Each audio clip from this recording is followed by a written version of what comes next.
La porte interdite, deuxième partie, chapitre 3. Les jours s'écoulaient lentement.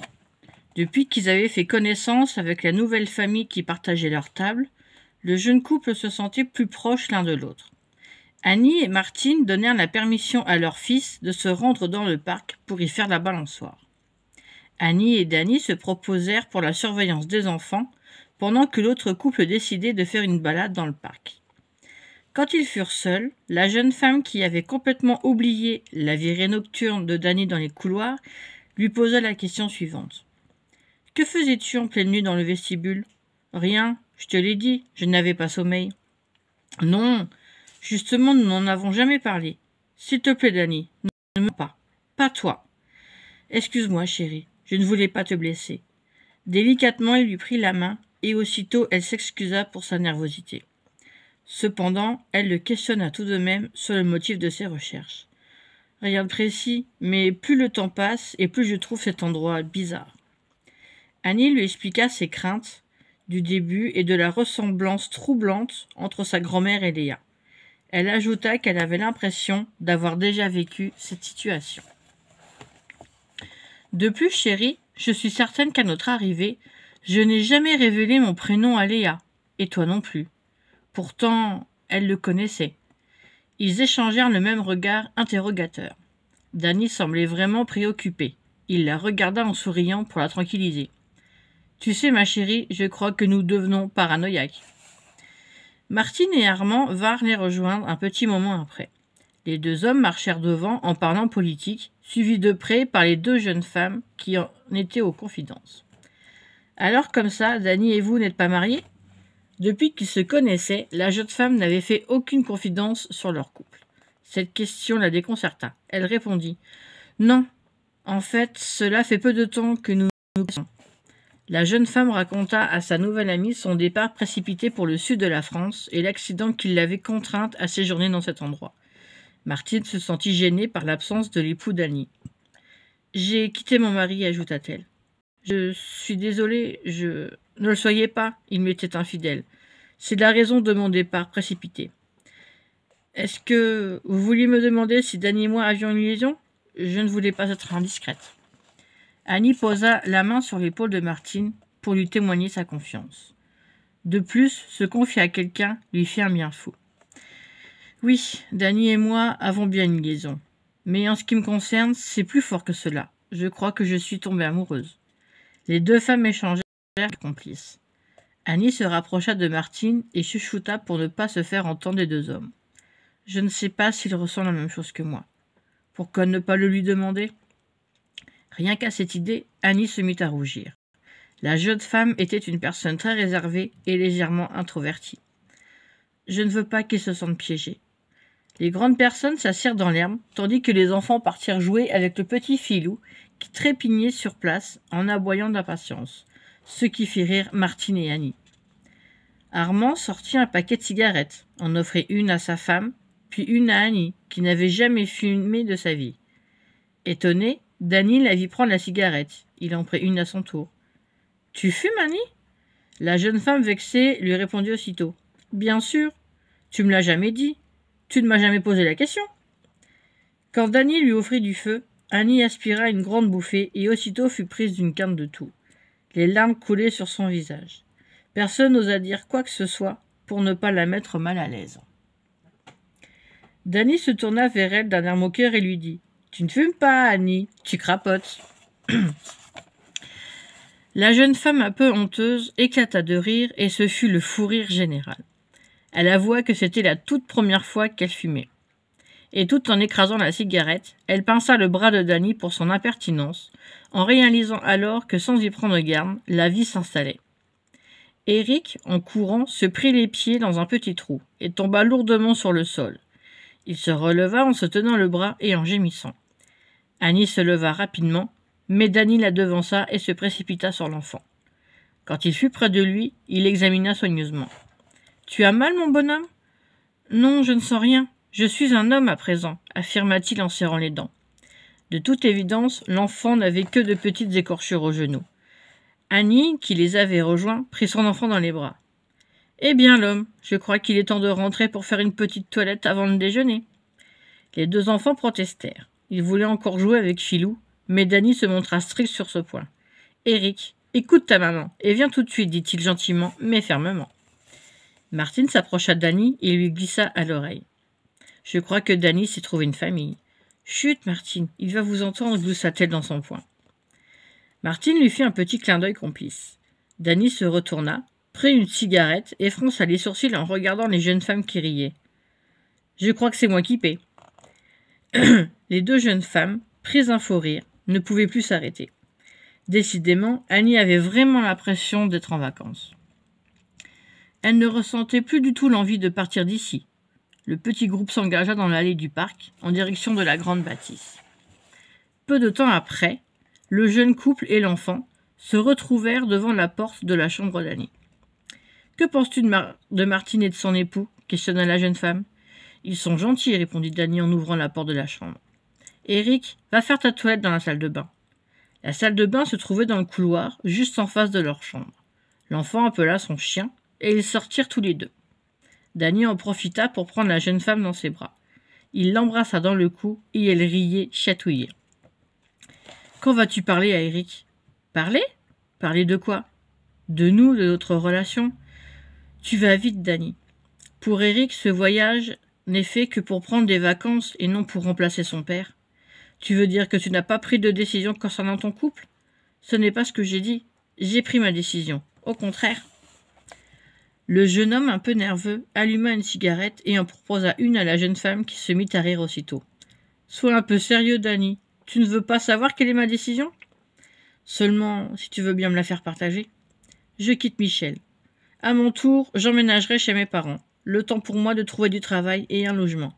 Viens vivre avec moi. » Danny, je t'ai dit, il lui coupa la parole d'un geste de la main et la fit asseoir sur le lit en s'asseyant à côté d'elle. « Que crois-tu que je ressente pour toi ?» questionna-t-il. « À toi de me le dire. C'est vrai, on ne se connaît pas beaucoup et pourtant je peux affirmer que tu es la femme de ma vie. » Jamais son mari n'avait été aussi tendre. Michel ne savait pas lui parler avec douceur, comme le faisait Danny. Il ne plaisantait jamais, seul son travail était important. Malgré tout, Annie était sa femme. Elle estimait qu'on ne pouvait pas changer de mari comme de veste. Réaliste, elle comprenait que sa vie allait prendre un caractère compliqué. Il faudrait prendre un avocat, mais le plus important dans cette histoire était de ménager son petit garçon, quelle que soit la tournure des événements. Il était inconcevable de le faire souffrir, car il aimait beaucoup son papa. Même si Annie voulait refaire sa vie, il fallait d'abord le faire dans les règles. Elle demanderait le divorce, et ensuite elle serait libre. Pendant qu'elle réfléchissait, Danny, assis à côté d'elle, gardait le silence. Amoureusement, il prit la main de la jeune femme et la porta à ses lèvres. Puis, plongeant son regard dans celui d'Annie, il lui posa la question suivante. « Pour toi, que veut dire aimer ?» Déconcertée par cette question, elle le regarda intensément. Son cœur battait à tout rompre. C'était la première fois depuis qu'ils se connaissaient qu'elle le voyait aussi sérieux. Aimer ? Eh bien, pour moi, c'est rencontrer quelqu'un, le désirer, se marier, avoir des enfants, et vieillir ensemble jusqu'à ce que la mort nous sépare. Le jeune homme semblait déçu par cette réponse. Il baissa les paupières, comme gêné par trop de lumière. Puis, la regardant à nouveau, il reprit la parole d'une voix chaude. « Non, Annie, ce n'est pas tout à fait cela. Laisse-moi te donner la définition du mot « aimer ». Dans ce mot, il y a le mot « amour ». Tu ne me parles pas de désir profond, tu ne parles que de choses raisonnables. Pour moi, ce n'est pas cela, aimer. Le début de l'amour, c'est la rencontre, c'est vrai, mais c'est marcher du même pas, dans la même direction, voir les mêmes choses, désirer les mêmes choses au même moment, être fou, vivre intensément, profiter de la vie, être raisonnable et déraisonnable en même temps. C'est cela le véritable amour. Ne confonds pas l'amour et faire l'amour, car ce sont deux choses différentes. Faire l'amour avec son mari par habitude équivaut à un acte sexuel. Mais donner l'amour au moment où deux êtres font l'amour, c'est beaucoup plus profond. Tu crois aimer ton mari, mais c'est un leurre. Tu te mens à toi-même et tu lui mens aussi. Moi, je t'aime. Vois-tu la différence ? On est ensemble, on parle des mêmes choses, on aime les mêmes choses, On est de la même race. Chaque fois que l'on se voit, on a le cœur qui bat. C'est cela l'amour. Je te connais depuis moins longtemps que Michel, et pourtant j'en sais plus sur toi que lui. On est de la même race, Annie. Ça, c'est l'amour. C'est ton cœur qui parle, juste ton cœur, pas la raison. Pour moi, c'est cela, aimer. Il ne parlait plus, et pourtant sa voix grave résonnait encore dans la pièce. La jeune femme, émue à en mourir, se cacha la figure dans les mains. Dany avait parfaitement décrit les sentiments qu'elle ressentait à son égard. Elle était d'accord avec lui. Maintenant, elle comprit qu'il ne fallait pas craindre l'avenir. Elle était sûre que si elle expliquait gentiment et clairement à son fils ce qui se passait entre Michel et elle, l'enfant ne serait pas blessé. Elle ne ferait pas quelque chose de sordide de sa liaison avec Dany. Au contraire, elle expliquerait à son enfant que sa vie ne serait pas bouleversée. La jeune femme n'avait plus de doute. Elle savait exactement ce qu'il fallait faire en partant d'ici. Elle ferait le ménage dans sa vie. Dany avait raison. L'amour était de regarder dans la même direction. Elle se blottit dans ses bras en pleurant de bonheur. Le jeune homme attendri la berça doucement. « Tu es une femme fragile, et je saurai faire ton bonheur. »« Tu as raison, je parlerai à Eric. Je t'aime, Dany. » Il se leva, bouleversé, prit une cigarette, tira une bouffée et la posa délicatement sur les lèvres d'Annie. Elle aspira lentement une bouffée, cette fois sans tousser. « Je sais que tu n'es pas pour le tabac. Aussi, après cette cigarette-là, je te fais la promesse de ne plus fumer. » Elle le remercia d'un sourire, et ils restèrent ainsi les yeux dans les yeux un très long moment. Il n'y avait plus besoin de mots pour décrire leur amour. Le soir au dîner, une mauvaise surprise les attendait. En effet, Martine et Armand leur annonçaient leur départ pour le soir même. Cette nouvelle les attrista tous les trois. Éric s'était fait un petit copain en la personne d'Antoine, et Annie perdait sa confidente. Quant à Dany, il fut triste de voir son ami Armand s'en aller.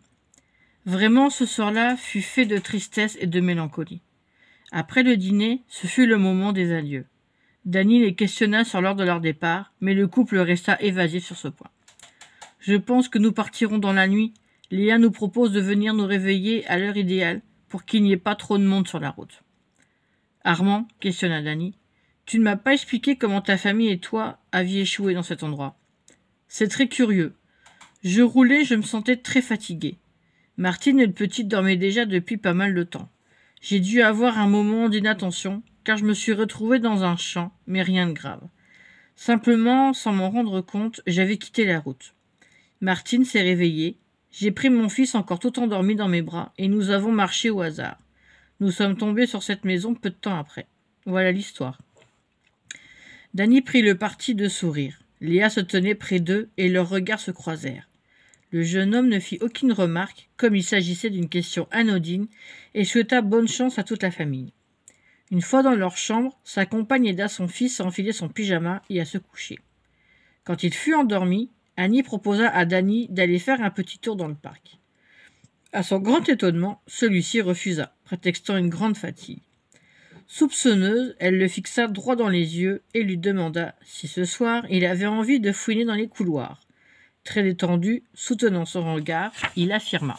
« Non, Annie, je suis juste fatigué. Tu n'as pas confiance en moi ? Tu n'es pas malade au moins ? Non, ne te fais pas de soucis, je vais bien, et je t'aime.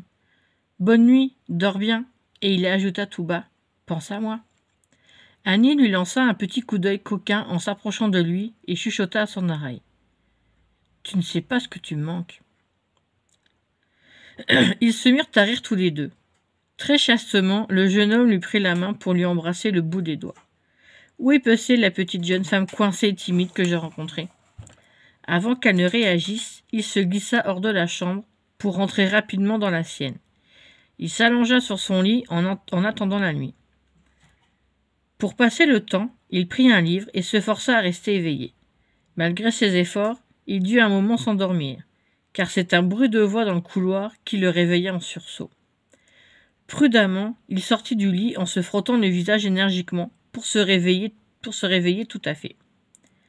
Le jeune homme entrebâilla la porte et constata la même scène que l'autre soir, avec les personnes âgées, mais cette fois il s'agissait de ses amis.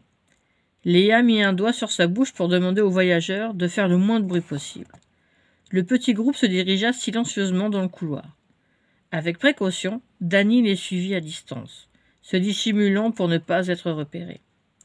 Léa, aux aguets, se retournait souvent pour voir si personne ne les suivait, ce qui ne facilitait pas la tâche de l'apprentie détective. La vieille femme les guida dans un autre corridor que jamais, au grand jamais, personne n'avait remarqué. Sur la gauche se tenait une grande porte, auréolée d'une lumière aveuglante. À droite, un peu plus loin, se tenait une petite porte plus discrète, à peine éclairée. Danny n'y avait pas prêté attention sur l'instant, aveuglé par la grande lumière scintillante jusqu'au moment où Antoine, le petit garçon de la famille, voulut se diriger en direction de cette petite porte. Léa, avec une grande douceur, prit l'enfant par la main et le remit sur le bon chemin. Puis, elle ajouta avec une voix que Danny n'avait jamais entendue. « Je vous souhaite de trouver la sérénité, mes enfants. Ne craignez rien. Vous allez rencontrer des gens que vous aimez et qui vous guideront vers la paix éternelle. »« Nous allons mourir » demanda Martine d'une voix blanche.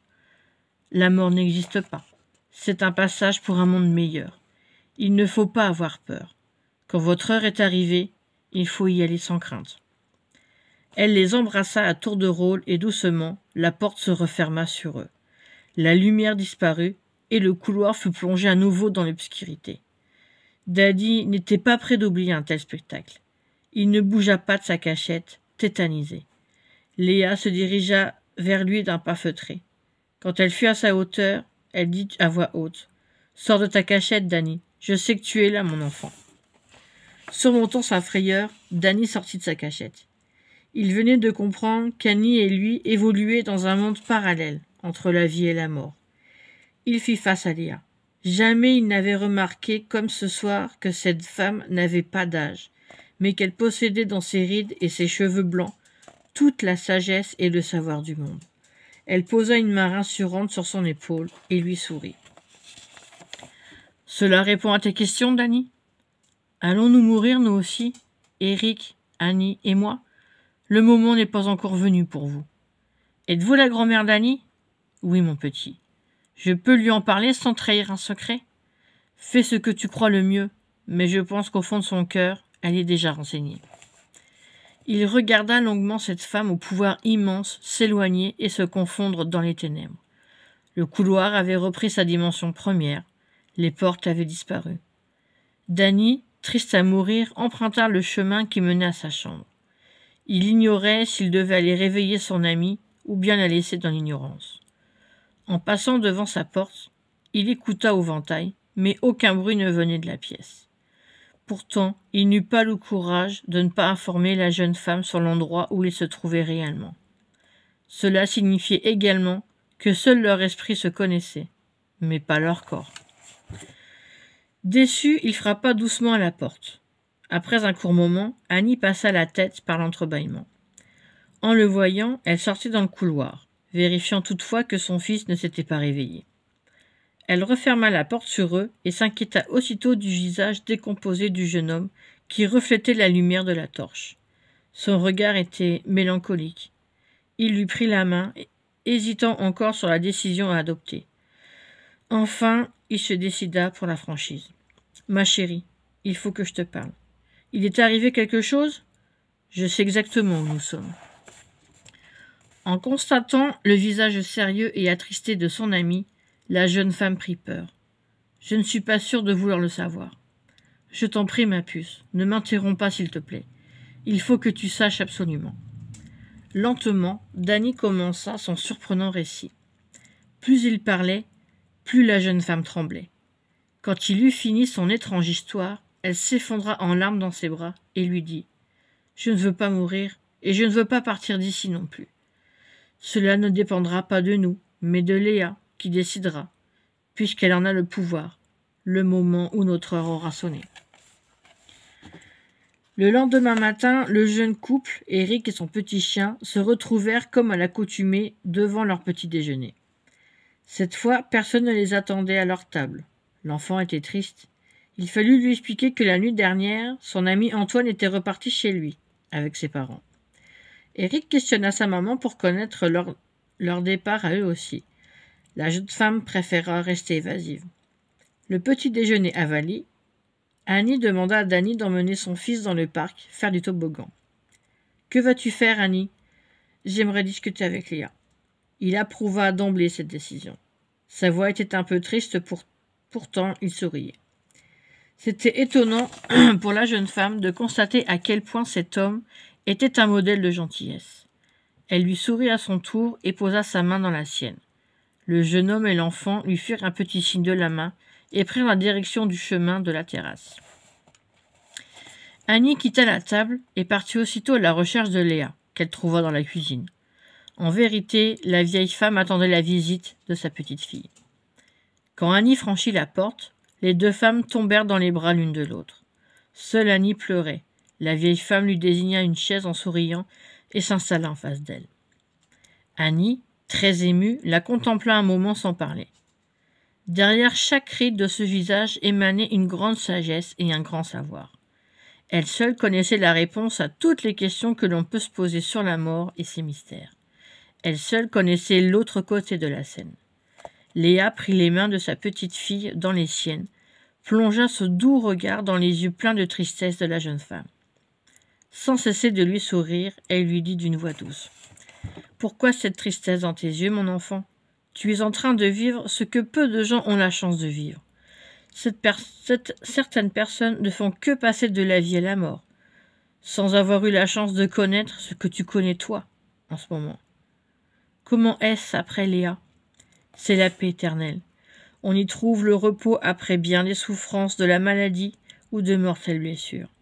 Si l'on ne revient jamais sur terre, c'est que l'on se plaît dans l'endroit où l'on se trouve. » Annie venait de comprendre à quel point elle avait de la chance de pouvoir discuter dans ce petit paradis, avec sa grand-mère qu'elle aimait tant et qui était décédée quand Annie avait l'âge de son fils aujourd'hui. Cette fois, elle se sentait tout à fait rassurée, car elle avait compris que Léa était là pour la protéger et la guider. « Mon enfant, profite du sursis qui t'a été donné avant de faire le grand voyage. Oui, Léa, tu sais, le jour où tu nous as quittés, j'étais à l'école. Quand je suis rentrée ce soir-là, avec papa, maman nous attendait dans le hall en pleurant et nous a appris tristement que notre Léa chérie nous avait quittés. J'étais tellement triste, si tu savais. Pourquoi, mon enfant ? Je ne souffrais pas. Parce que je n'avais pas eu l'opportunité de te dire adieu. C'est pourquoi je me suis faufilée dans la chambre où tu... Annie, écrasée de chagrin, s'arrêta de parler, asphyxiée. Elle était en train de revivre, en un éclair, le décès de sa grand-mère chérie, et se revoyait, petite fille, tremblante, entrer dans la chambre où reposait Léa. Elle avait un visage détendu. On l'avait vêtue d'une jolie robe en voile, verte, très pâle, celle qu'Annie préférait. Ses pieds étaient chaussés de jolis escarpins de la même couleur. Ses mains étaient croisées sur son ventre. Une alliance brillait à son doigt. Jamais Annie ne l'avait trouvée aussi jolie et aussi sereine que ce jour-là. Lucienne avait rejoint sa fille dans la chambre et, avec douceur, avait expliqué à son enfant que sa grand-mère était partie pour un long voyage dont on ne revenait plus jamais. Depuis ce jour, Annie pensait sans cesse à sa grand-mère Léa. Elle était toujours présente dans son cœur, et encore aujourd'hui, où elle avait la joie de la revoir. Annie savait à quel point Léa lui avait manqué toutes ces années. « Pourquoi es-tu si triste ce jour-là, mon enfant ? Je n'avais pas eu le temps de te dire à quel point tu m'étais précieuse et à quel point je t'aimais. » Maintenant, Annie, tu vois, tu peux le faire. La jeune femme se leva de sa chaise. Léa en fit autant. C'est alors qu'Annie put constater que sa grand-mère adorée portait la même robe et les mêmes chaussures que ce jour-là. Mais cette fois, Annie n'était pas triste. Elle se serra fortement contre la poitrine de Léa et dans un souffle, avec tout son cœur, elle lui murmura à l'oreille. Je t'aime, grand-mère Léa, et je t'aimerai jusqu'à mon dernier souffle. S'il te plaît, ne me quitte plus. Il le faudra bien, mon enfant. Mais tu sais, chaque fois que tu penses à moi, je ne mourrai pas. C'est l'amour des vivants qui fait vivre leur chair disparue. J'ai compris, et je ne serai plus jamais triste, affirma Annie. Si un jour tu devais perdre l'un des tiens, souviens-toi que je serai là pour l'accueillir. Quant à toi, mon enfant, chéri, sache que je t'aime et que je t'aimerai où que tu sois. Les deux femmes se souriaient. Elles étaient de nouveau ensemble, et c'était cela le plus important en ce moment présent. La jeune femme ne savait pas ce qui se passerait demain, mais ce dont elle était sûre, c'est qu'elle était en sécurité auprès de Léa. « Va, mon enfant, ton fils t'attend dehors. Il fait beau aujourd'hui. Merci, Léa, de m'avoir permis d'être avec toi une fois encore. » Annie sortit de la cuisine. Elle avait l'impression d'être sur un petit nuage. Dehors, le soleil brillait. De toute façon, dans l'endroit où il se trouvait, le soleil brillait et brillerait longtemps. Elle retrouva Danny et son fils dans le parc. Le jeune homme et l'enfant jouaient au ballon et Philou essayait avec bien du mal de s'en saisir. Annie courut à leur rencontre et entra dans la partie avec eux. Danny et la jeune femme échangèrent un regard complice et plein de tendresse. Plus jamais, Annie ne ressentirait la peur, car ici, l'amour régnait en maître.